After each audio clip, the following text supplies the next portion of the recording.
Welcome to బీజేటీవీ. ముందుగా headlines చూద్దాం. MMTS సేవల మెరుగుపై సీఎం రేవంత్ రెడ్డి కీలక ఆదేశాలు. హైదరాబాద్ రవాణా బలోపేతానికి మినీ బస్సులపై నిర్ణయం. ఎంఎంటీఎస్ ప్రయాణికుల సంఖ్య పెంచేందుకు చర్యలు. చివరి మైలు సమస్యల పరిష్కారానికి కేంద్రీకరణ. నియోజకవర్గాల పెంపుపై సీఎం చంద్రబాబు కీలక వ్యాఖ్యలు. 2029 నాటికి 50% స్థానాలు పెరుగుతాయని ప్రకటన. డీలిమిటేషన్పై అవగాహన కల్పించాలని మంత్రులకు సూచన. అమరావతి బిల్లుపై కేంద్రంలో త్వరలో నిర్ణయం తీసుకుంటుందని వెల్లడి.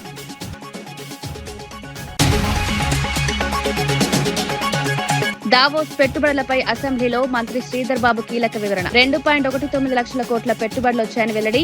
ఇప్పటికే 1000 కోట్ల ప్రాజెక్టులు భూముల కేటాయింపుపై వివరాలు. అభివృద్ధికి పెట్టుబడులు కీలకమని స్పష్టం.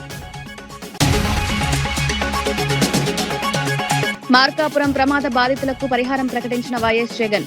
మృతుల కుటుంబాలకు ₹1,00,000 ఆర్థిక సాయం. వైసీపీ బాధితులకు కుటుంబాలకు అండగా నిలవాలని జగన్ సూచనలు. ఘోర ప్రమాదంపై రాష్ట్ర వ్యాప్తంగా విషాదం వ్యక్తం చేసిన నేతలు. అమరావతి ప్రాజెక్టుపై చంద్రబాబును లక్ష్యంగా చేసుకున్న సజ్జల వ్యాఖ్య. రాజధాని పనుల్లో పారదర్శకత లేదని ఆరోపణ. అప్పులు పెంచి వివరాలు దాచిపెడుతున్నారని విమర్శ. ప్రశ్నిస్తే వ్యతిరేకుల ముద్ర వేస్తున్నారని వ్యాఖ్యలు.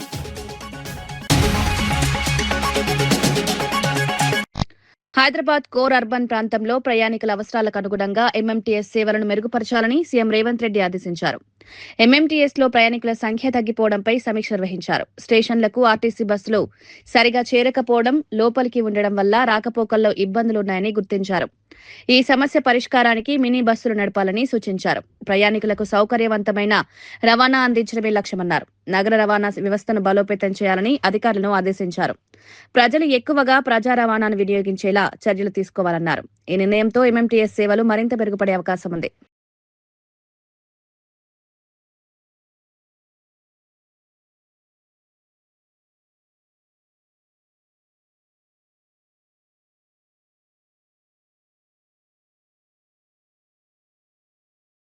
అమరావతి ప్రాజెక్టుపై వైఎస్ఆర్సీపీ నేత సజ్జల రామకృష్ణారెడ్డి తీవ్ర విమర్శలు చేశారు. రాజధాని పేరుతో 1000 కోట్ల అప్పులు తీసుకుంటున్నారని ఆరోపించారు. ప్రాజెక్టు పనుల పురోగతిని ప్రజలకు వెల్లడించడం లేదన్నారు. ఏం జరుగుతుందో దాచిపెడుతున్నారని విమర్శించారు. ఎవరు ప్రశ్నించినా అమరావతి వ్యతిరేకులుగా ముద్ర వేస్తున్నారన్నారు. ప్రజలను తప్పుదారి పట్టించే ప్రయత్నం జరుగుతోందన్నారు. ప్రాజెక్టుపై పారదర్శకత అవసరమని పేర్కొన్నారు. ఈ వ్యాఖ్యలు రాష్ట్ర రాజకీయాల్లో చర్చకు దారితీశాయి. ఎట్లయితే ఎన్ని వందల మీటర్లు పోయి పైల్ ఫౌండేషన్ వేస్తే తప్ప నిలబడదు. ఈ అవినీతి ఊబి అనేది చంద్రబాబు నాయుడు గారు క్రియేట్ చేసింది ఎంతవరకు పోతుందో తెలియదు. దీనికి సంబంధించి ఏమైనా ఒక్క డీటెయిల్ బయటకు వస్తుందా? మా వాళ్ళ ఆర్టీఐ కింద ఎన్ని అప్లికేషన్లు పెట్టినా సమాధానం అయితే రావట్లా. నీకు నిజంగా ఏమి దీంట్లో లేకపోతే ఎందుకు ట్రాన్స్పరెంట్గా ఓపెన్గా అన్ని బయట పెట్టాడు? ఈరోజు కంటున్నారు ఇప్పుడు బిల్డింగ్ ఏదో మొదలు పెట్టారు కానీ డ్రైనేజీలు కానీ దానికి ఏమీ లేవని. మళ్ళీ దానికి సపరేట్ ఏమైనా వేస్తారేమో తెలియదు. ఈ 2 ఏళ్లలో ఏం జరుగుతున్నాయంటే పాత బిల్డింగులకు సంబంధించి మళ్ళీ 5,000 కోట్లు మొబిలైజేషన్ అడ్వాన్స్ ఇచ్చారంట. మొబిలైజేషన్ అడ్వాన్స్ అంటే ఇంకా తెలుసుగా, ముందే ఇచ్చి పని మొదలు పెట్టండి అని. లోన్ ఎంత తెచ్చావు ఇప్పటికీ? శాంక్షన్ చేయించుకున్నాడు 47,000 కోట్లు శాంక్షన్ అయింది. ఇందులో ఇప్పుడు వచ్చింది ఎంత అంటే 9,000 కోట్లు. అందులో వీళ్ళకి ఇచ్చింది ఎంత? రాగానే మొబిలైజేషన్ అడ్వాన్స్ ఇనిషియల్లోనే 50% కంటే ఎక్కువ 5,000 కోట్లు ఇచ్చేశారు. మళ్ళీ ఇందులో డైవర్షన్ అంట, అన్నదాత సుఖీభో ఒకటి 1,000 కోట్లు 960 కోట్లు ఎంతో డైవర్ట్ చేశారు. అంటే నీకు లెక్క లేదు, పత్రం లేదు. అప్పు ఇచ్చేవాడు ఉంటే చాలా ఎగబడుతున్నావు. మీ పలుకుబడి ఎంత ఉపయోగించి అప్పులు ఎట్లా తీసుకురావాలనే దాని మీద చూస్తున్నావు అని చంద్రబాబు నాయుడు గారు చేసే ఈ ఏడాపేడా ఎక్కడ అప్పులు దొరుకుతాయని వెతుకుతూ తెచ్చే వీటిని ఎవరైనా క్వశ్చన్ చేయబోతే వీళ్ళు అమరావతికి వ్యతిరేకం. అమరావతి ఏపీలో పార్టీ కాదా? ఎందుకు అమరావతి దీని మీద వేరే అభిప్రాయం ఉంటుంది జగన్మోహన్ రెడ్డి గారికి కానీ వైఎస్ఆర్ కాంగ్రెస్ పార్టీకి కానీ? నియోజకవర్గాల పునర్విభజనపై సీఎం చంద్రబాబు కేబినెట్ సమావేశంలో కీలక వ్యాఖ్యలు చేశారు. 2029 నాటికి రాష్ట్రంలో 50% నియోజకవర్గాలు పెరగనున్నాయని తెలిపారు. డీలిమిటేషన్ అంశంపై ప్రజలకు అవగాహన కల్పించాలని మంత్రులకు సూచించారు. బడ్జెట్లో 90% నిధులు ఉద్యోగుల జీతాలకు వెళ్తున్నాయని పేర్కొన్నారు. అయినప్పటికీ సంక్షేమం, అభివృద్ధి కార్యక్రమాల్లో తగ్గుదల లేదని స్పష్టం చేశారు. అమరావతికి చట్టబద్దత కల్పించే బిల్లును కేంద్రం త్వరలో ప్రవేశపెడుతుందని వెల్లడించారు.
ప్రభుత్వ విప్ ఆది శ్రీనివాస్ బీసీ రాజకీయాలపై బీఆర్ఎస్ ను తీవ్రంగా విమర్శించారు. బీసీలపై నిజమైన ప్రేముంటే వర్కింగ్ ప్రెసిడెంట్ పదవి ఇచ్చేవారన్నారు. కులగణనలో కూడా బీఆర్ఎస్ అగ్రనేతలు పాల్గొనలేదని విమర్శించారు. సీఎం రేవంత్ రెడ్డి బీసీలకు ఇచ్చిన హామీలు నిలబెట్టుకున్నామని పేర్కొన్నారు. బీఆర్ఎస్ బీజేపీ కలిసి కుట్రలు పన్నుతున్నాయని ఆరోపించారు. ప్రజలను తప్పుదారి పట్టించే ప్రయత్నాలు జరుగుతున్నాయన్నారు. బీసీల అభివృద్ధి కోసం కాంగ్రెస్ కట్టుబడి ఉందని స్పష్టం చేశారు. మీరు ఎవరిని బరిలో దించారు అనేది ఎందుకు మీరు ఆలోచన చేయలేకపోతున్నారు చెప్పండి మాట. ఈ సందర్భంగా ఈరోజు బీసీల పట్ల అంకిత భావంతో గౌరవ ముఖ్యమంత్రి రేవంత్ రెడ్డి గారి నాయకత్వంలో జరుగుతున్నటువంటి తీరుతెన్నులు ఇటీవల పార్టీ పరంగా 55% పైన ఈరోజు టికెట్లు ఇచ్చినాం. అలాంటి సిద్ధున్నటువంటి పార్టీ కాంగ్రెస్ పార్టీ బీసీ అభివృద్ధి కోసం భవిష్యత్తులో పాటుపడే పార్టీ ఏకైక పార్టీ కాంగ్రెస్ పార్టీ ముఖ్యమంత్రి రేవంత్ రెడ్డి నాయకత్వం తెలియజేస్తా ఉన్నాం. మార్కాపురం బస్సు ప్రమాదంపై ప్రభుత్వం సీరియస్ గా స్పందించింది. నిబంధనలు ఉల్లంఘిస్తే క్రిమినల్ కేసులు నమోదు చేయాలని సీఎం చంద్రబాబు ఆదేశించినట్లు మంత్రి పార్థసారథి తెలిపారు. ప్రజల ప్రాణాలతో చెలగాటమాడితే సహించబోమని హెచ్చరించారు. ఫిట్నెస్ లేని బస్సులు రోడ్డుపైకి వస్తే అధికారులే బాధ్యత వహించాల్సి ఉంటుందని స్పష్టం చేశారు. ఇంజన్, స్టీరింగ్ వంటి అంశాలను తప్పనిసరిగా చెక్ చేయాలని రవాణా శాఖకు ఆదేశాలు జారీ చేశారు. రోడ్ల లోపాలపై యుద్ధ ప్రాతిపదికన సర్వే చేస్తున్నామన్నారు. ప్రమాదాలు పునరావృతం కాకుండా కఠిన చర్యలు తీసుకుంటామని పేర్కొన్నారు. ఇంజ్యూర్ అయిన వాళ్ళకి 2 లక్షల రూపాయల ఎక్స్క్యూషన్ కూడా ప్రకటించారు. అదే ఎస్ వెహికల్స్ను కూడా ఈసారి వెహికల్స్ను కూడా చాలా స్ట్రిక్ట్గా పర్మిషన్స్ ఇచ్చేటప్పుడు మానిటర్ చేయాలని చెప్పేసి కూడా చెప్పుతుంది. నాయుడు గారి ఆలోచనలు అర్థం చేసుకొని వాళ్ళందరికీ, ఆయన అభిప్రాయాలను అర్థం చేసుకునే వాళ్ళందరికీ కూడా అది ఈజీగా కనపడుతుంది. కానీ ఆయన ఆలోచన కానీ ప్రపంచవ్యాప్తంగా జరుగుతున్న సాంకేతిక అభివృద్ధి గురించి అవగాహన ఉన్నవాళ్ళు ఎవరైనా సరే yes there is a subject అని చెప్పేసి అర్థం చేసుకుంటారు. అర్థం కానప్పుడు నేనున్నాను, నాకు ఏంటి తెలియదు, ముఖ్యమంత్రి గారు ఏదో చెప్పినా కూడా సరే అని వింటాము. అట్లాగే కొంతమంది నవ్వచ్చు. సో అది కాదు ఇష్యూ. ప్రపంచవ్యాప్తంగా ఆర్టిఫిషియల్ ఇంటెలిజెన్స్ని వినియోగించుకొని ప్రజలకి ఎటువంటి మెరుగైన సౌకర్యాలు ఇవ్వచ్చు, ఎటువంటి వాటిని నివారించవచ్చు, యూజ్ కేసెస్ కొన్ని లక్షల్లో ఉన్నాయి. సో అటువంటి యూజ్ కేసెస్ ఇప్పుడు ఉంది. ఒక బస్సుకి పర్మిషన్ తీసుకుంటారు. ఏపీ ఏదో 505 ఏదో నెంబర్ ఉంటుంది, దానికి పర్మిషన్ తీసుకుంటారు. దానికి 4 బస్సులు తిప్పుతూ ఉంటారు. ఆ బస్సులకు పర్మిట్ ఉండకపోవచ్చు. మామూలుగా ఫిజికల్ వెరిఫికేషన్లో 500 ఏపీ 505 బస్సు ఇది పర్మిషన్, అది అంటారు కదా, బ్రేక్ అయింది పర్మిట్ ఉంది అనుకుంటారు. సో ఏఐ వాడటం ద్వారా 4 చోట్ల కూడా ఆ బస్సు ఒకటేసారి క్యాప్చర్ అవుతుంది. కాబట్టి what is this non sense, ఒకటే బస్సుకి 4 ఎట్లా ఉన్నాయని చెప్పి ఇమీడియట్గా రియాక్ట్ అయిపోతాం. మామూలుగా బ్రేక్ ఇన్స్పెక్టర్లు రోడ్డు మీద ఎప్పుడు ఉంటారని లేదు కదా. బ్రేక్ ఇన్స్పెక్టర్లు ఆ వ్యవస్థ ఫెయిల్ అయిందనే కదా. చాలా బ్రేక్ ఇన్స్పెక్టర్లు ఫెయిల్ అయ్యారని నేను అంటలా. ఆ విధానం మూలంగా పూర్తి ఫలితాలు సాధించలేమని, గవర్నమెంట్ ఫెయిల్ అయిందని కాదు. అంటే మీరందరూ ఎందుకు అంటున్నారు అట్లా జరుగుతున్నాయని చెప్పేసి? ఇప్పుడు మీరు ఒక విధానం ఉందండి, ఒక విధానం ఉన్నప్పుడు దాని రిజల్ట్స్ రానప్పుడు దానికి నెక్స్ట్ ఏంటి అని చెప్పేసి ఆలోచించాలి. అంతేగాని ఇది ఇంతేలే అని చెప్పేసి ఉండరు కదా కొంతమందికి. మళ్ళీ సో రిపీటెడ్గా జరుగుతాం. ఇక్కడే కాదు, దేశవ్యాప్తంగా కూడా జరుగుతున్నాయి. అందుకనే ఆర్టిఫిషియల్ ఇంటెలిజెన్స్ అని చెప్పాను.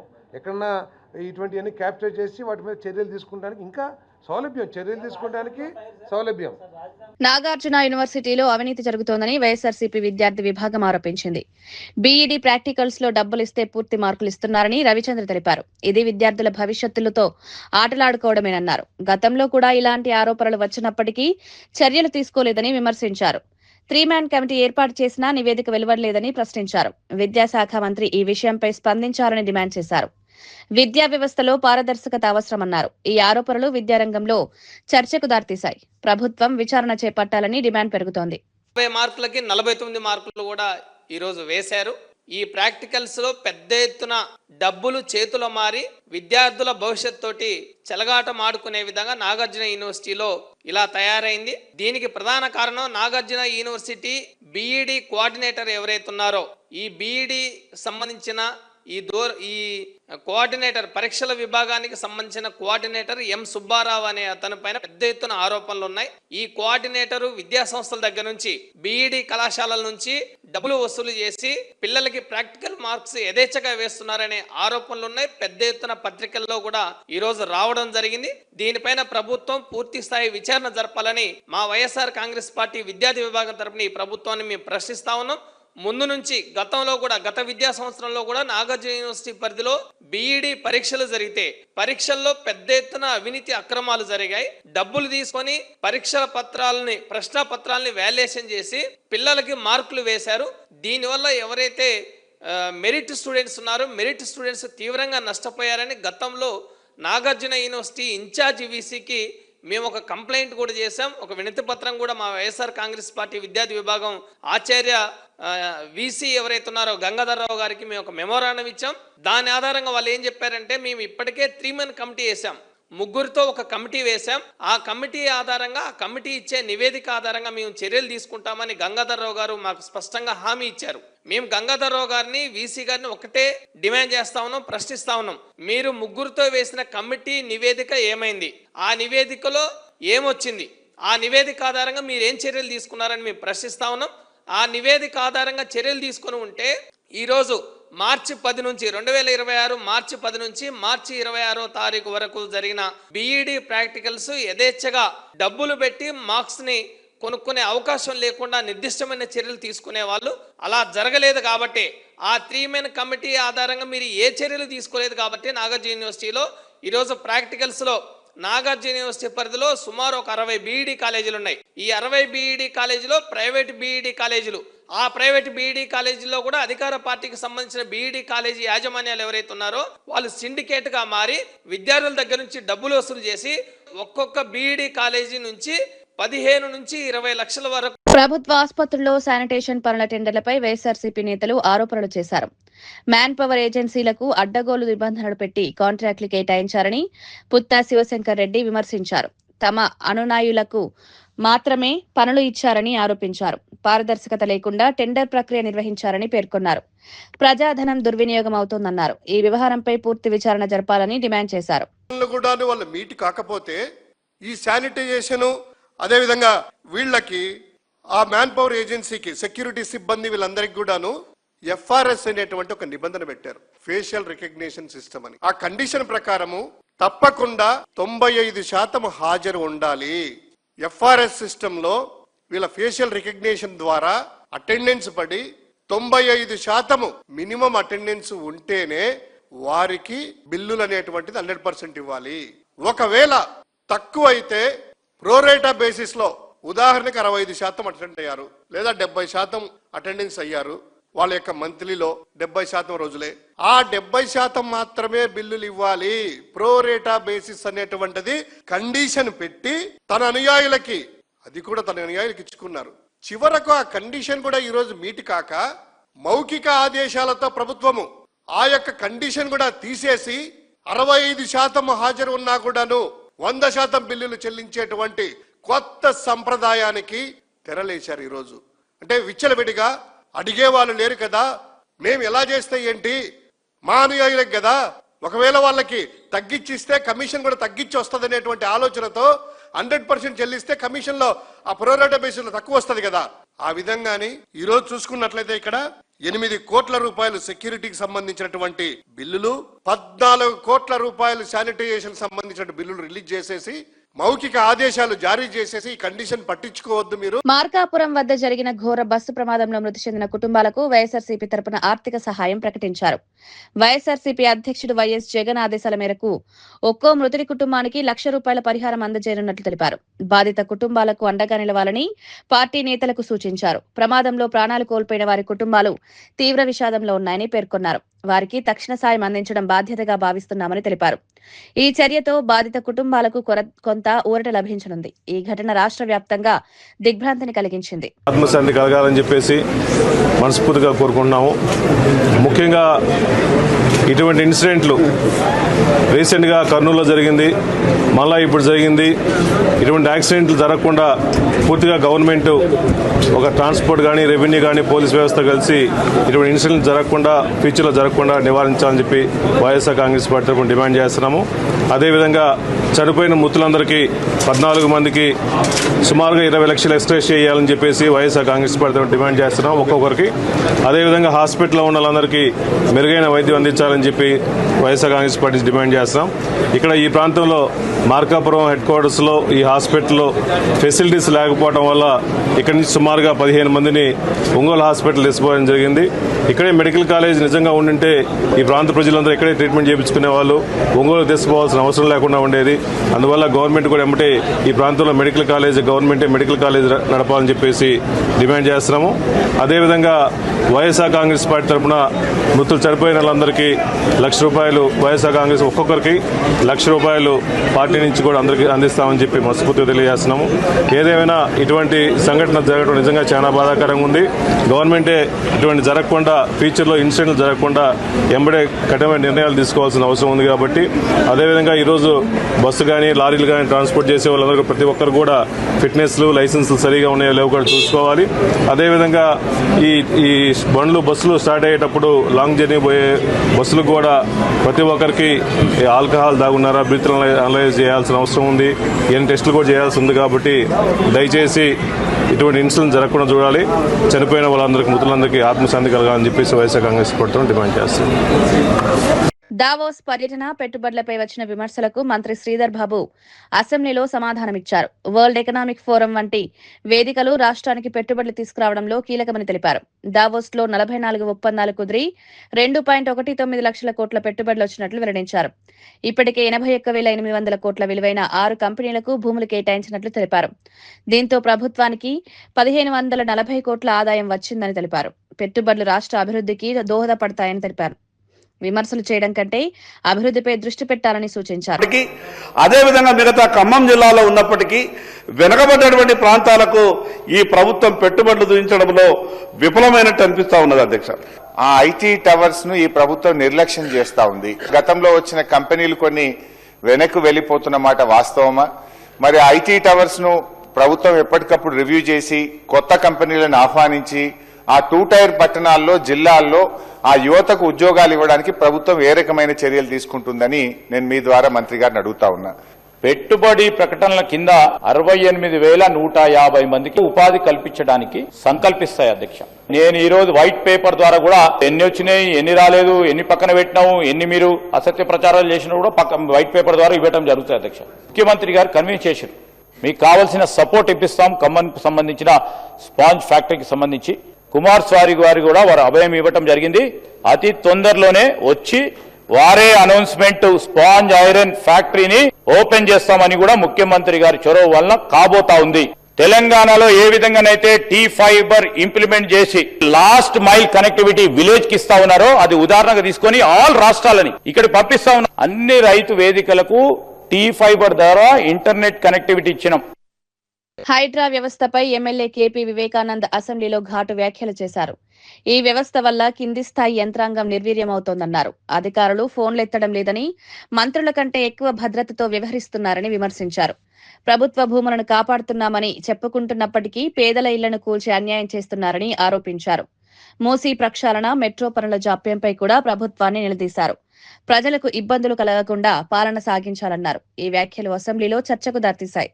కాబట్టి గవర్నమెంట్ సపోర్ట్ చేయాలి, వాళ్ళకి ఏదో రకంగా సపోర్ట్ చేస్తూనే బాగుంటుంది. ఎందుకంటే ఎండీగా అశోక్ రెడ్డి గారు ఏమి మేము ఫోన్ చేస్తున్నాము, మాకు మా కాలేరు వెంకటేష్ గారు చెప్పారు, మీరు మూసి ప్రక్షాళన చేస్తా అంటారు, ₹1,00,00,000 లైన్లు ఇవ్వమంటే వాటర్ లైన్లు ఇస్తలేరు, మూసి ప్రక్షాళన ఏం చేస్తారని అడిగాను.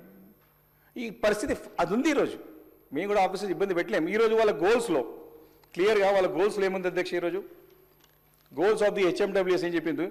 The board is committed to achieving 100% water supply services up to ORR limits, 100% of sewerage services up to ORR limits. అధ్యక్ష, ఈ గోల్స్ ఫుల్ఫిల్ కావడానికి హెచ్ఎండబ్ల్యూఎస్ దగ్గర ప్రణాళికలు ఏమున్నది, దీనికి డబ్బులు ఎంత అవుతాయి, దీనికి బడ్జెటరీ లొకేషన్స్ ఇచ్చిన పైసలకు ₹1 పుట్టాల కూడా సరిపోవు అధ్యక్ష. మీ గోల్స్ అచీవ్ కావాలంటే, 100% గోల్స్ అచీవ్ కావాలంటే మీ ప్లాన్ ఆఫ్ యాక్షన్ ఎన్ని రోజులు పూర్తి చేయగలుగుతారు, మీ మెయిన్ లైన్స్ ఏంది, మీ సబ్ లైన్స్ ఏంది, కొత్తగా వచ్చే హ్యాబిటేషన్స్ ఏంది, చాలా ర్యాపిడ్గా పెరుగుతూ ఉంది, పర్మిషన్స్ వస్తూ ఉన్నాయి. కాబట్టి జనాలు పెరుగుతూ ఉన్నారు. నేను ఫస్ట్ టైం ఎమ్మెల్యే అయినప్పుడు 3 లక్షల అధ్యక్ష నా ఓటర్లు, ఈరోజు 8 లక్షలు వచ్చారు. వచ్చి ఎమ్మెల్యే మీద పడతారు కదా అధ్యక్ష. కాబట్టి ఈ యొక్క మీరు కవరేజ్కి ఏ రకంగా చేస్తారో మొత్తం ఓవరాల్ ది ఏరియాకి మీరు ఇప్పటివరకు చేయగలుగుతారు. దీనిపై క్లారిటీ ఇవ్వాల్సిందిగా నేను మీ ద్వారా మంత్రి గారు కోరుతాను అధ్యక్ష. అదేవిధంగా ఇంతకుముందు మీకు ఇంతకుముందు చెప్పినట్టుగా సరే సాబ్ ఏకీ సబ్జెక్ట్ 2 సబ్జెక్ట్ హోదా సాబ్ అధ్యక్ష. సికింద్రాబాద్ కంటోన్మెంట్ బోర్డు విలీనం కోసం జరిగిన నిరసనలో గాయపడిన బీఆర్ఎస్ నేత మన్నె కృష్ణాంగ్ ను కేటీఆర్ పరామర్శించారు. ఆయన నివాసానికి వెళ్లి ఆరోగ్య పరిస్థితిపై ఆరా తీశారు. విలీనం కోసం చేపట్టిన 1,00,000 సంతకాల సేకరణ కార్యక్రమాన్ని అభినందించారు. ఈ కార్యక్రమం ప్రజల్లో చైతన్యం తీసుకొచ్చిందని పేర్కొన్నారు. కేటీఆర్ తో పాటు మాజీ మంత్రులు పద్మారావు, మల్లారెడ్డి పాల్గొన్నారు. కంటోన్మెంట్ ప్రాంత అభివృద్ధికి విలీనం అవసరమని తెలిపారు. జీవన్ రెడ్డి రాజీనామా సందర్భంగా చేసిన వ్యాఖ్యలను కాంగ్రెస్ నేతలు తీవ్రంగా ఖండించారు. పార్టీపై బురద జల్లడం సరైంది కాదని పేర్కొన్నారు. 4 దశాబ్దాలుగా పార్టీలో ఉండి ఎన్నో పదవులు అనుభవించిన ఆయన ఇలా మాట్లాడడం బాధాకరమన్నారు. ఎమ్మెల్సీగా ఉండగానే ఎమ్మెల్యే, ఎంపీ టికెట్లు ఇచ్చి పార్టీ గౌరవించిందని గుర్తు చేశారు. ఇప్పటికైనా విజ్ఞతతో వ్యవహరించాలని సూచించారు. పార్టీపై విమర్శలు చేయడం కంటే బాధ్యతగా వ్యవహరించాలని హితవు పలికారు. ఆయన స్వార్థ ప్రయోజనం కోసం పార్టీని వీడుతూ ఈ రాష్ట్ర ముఖ్యమంత్రి పైన, ఈ రాష్ట్రంలో అధికారంలో రావడానికి రాహుల్ గాంధీ గారి కృషితో పాటు ఈ రాష్ట్రంలో పిసిసి ప్రెసిడెంట్గా రేవంత్ రెడ్డి గారి యొక్క నాయకత్వం, ఇవన్నీ కూడా ఉమ్మడిగా కష్టపడి ఈ రాష్ట్రంలో రాజకీయంలో రేవంత్ రెడ్డి గారి నాయకత్వంలో అధికారంలోకి రావడం జరిగింది. బహుశా ఈ రాష్ట్రంలో ఉన్న ప్రజానీకానికి తెలియంది కాదు ఇది. ఆ విషయము ఆయన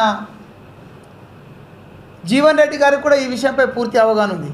కానీ పార్టీ నుంచి బయటకు వెళ్ళే ముందు ఖచ్చితంగా ఎవరిపైనో ఒకరిపైన అభాండాలు వేయాలని ఒక లక్ష్యాన్ని నిర్దేశించుకొని అందుకు అనుగుణంగానే రాష్ట్ర ముఖ్యమంత్రి గారిపైన ఆయన చేసినటువంటి ఆరోపణలను తీవ్రంగా ఖండిస్తున్నాం. ఎందుకంటే ఈ రాష్ట్రంలో కేసీఆర్ అనే ఒక రాక్షసుడి నుంచి, ఆ కబంధ హస్తాల నుంచి ఈ రాష్ట్రాన్ని విడిపించాలని ఒకే ఒక లక్ష్యంతో ఎన్నో వ్యయ ప్రయాసాల కోర్చి అవమానాలు దిగమింగి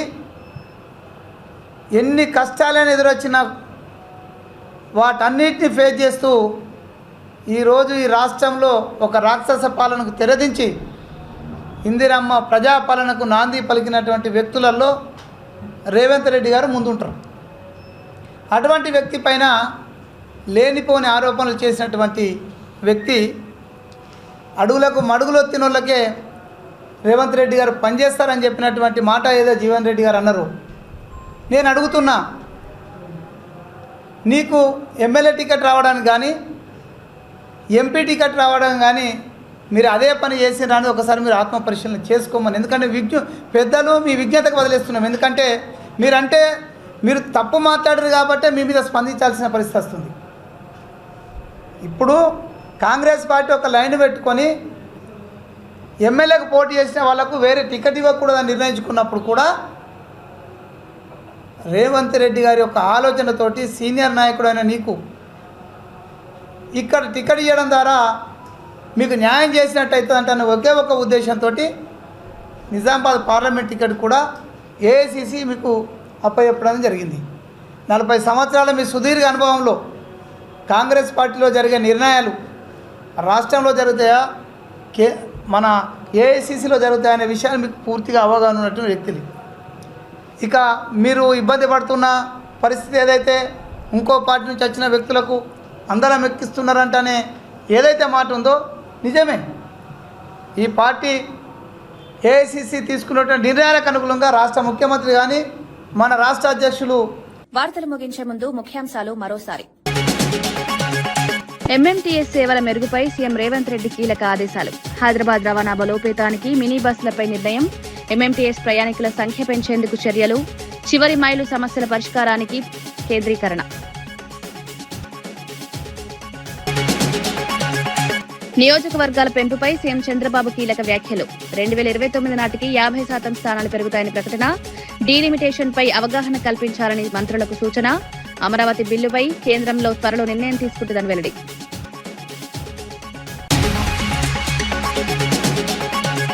దావోస్ పెట్టుబడులపై అసెంబ్లీలో మంత్రి శ్రీధర్ బాబు కీలక వివరణ. 2.19 లక్షల కోట్ల పెట్టుబడులు వచ్చాయని వెల్లడి. ఇప్పటికే 1000 కోట్ల ప్రాజెక్టులు, భూముల కేటాయింపుపై వివరాలు, అభివృద్ధికి పెట్టుబడులు కీలకమని స్పష్టం.